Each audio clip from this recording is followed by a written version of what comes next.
Сәлем достар, бүгін өріктен балмұздақ жасайық. Ол үшін бізге өрік бір күн бұрын жуып, турап, мұздатқышқа салсақ, қант және де сливке қажет болады. Чашы міндетті түрде құрғақ болу керек. Өйткені қантты майдалаймыз қазір. 15 секундта бізге қанттың пудрасы шығады. Жемісті саламыз. Міндетті түрде жабыспаған болу керек. Осындай бөлек-бөлек.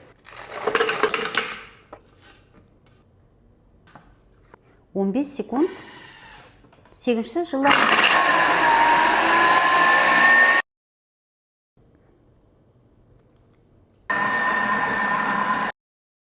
Вау!